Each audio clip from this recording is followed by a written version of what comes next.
வணக்கம். இன்றைக்கி ஃபார்ம் ஹவுஸ்லேருந்து எனக்கு கிடைச்ச வெஜிடபிள்ஸ் பற்றி தாங்க சொல்ல போகிறேன். வாங்க என்னென்ன வெஜிடபிள்ஸ் கிடச்சிருக்குன்னு பார்க்கலாம். பாருங்கள், different types of chillies, different கலர்ஸும் கூட, ரெட்டு க்ரீனுன்ட்டு டிஃப்ரெண்ட் கலர்ஸ்லேயும் இருக்குது. அப்புறம் மேங்கோஸ், அதுக்கப்புறம் இது பார்த்திங்கன்னா இது என்ன பேருன்னு எனக்கு தெரியல, என்ன காய் ஆக்சுவலாக தெரியல, ஆனால் பயங்கர புளிப்பு.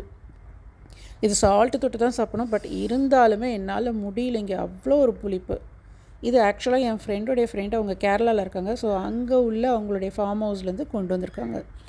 இந்த வெஜிடபிள்ஸ்லாம் பார்த்திங்கன்னா இன்னொருத்தவங்க அவங்க ஃபார்ம் ஹவுஸ்லேருந்து கொண்டு வந்து கொடுத்தாங்க. அது எங்கேன்னு பார்த்தீங்கன்னா கல்ஃபில் உமல் குயின் அப்படின்ற ஒரு இடத்துல இருந்து. இங்கே என்னென்ன வெஜிடபிள்ஸ் கிடச்சிருக்குன்னு பார்த்தீங்கன்னா பூசணிக்காய், சொரைக்காய், கார்னு, லெட்யூஸ், இதெல்லாமே இங்கேருந்து கிடச்சிதுங்க. இது எல்லாமே ஆர்கானிக் வெஜிடபிள்ஸுங்க. ஃபார்ம் ஹவுஸ்லேருந்து டைரெக்டாக பறிச்சுட்டு வந்த வெஜிடபிள்ஸ். பார்க்கவே அவ்வளோ சூப்பராக இருக்குல்ல.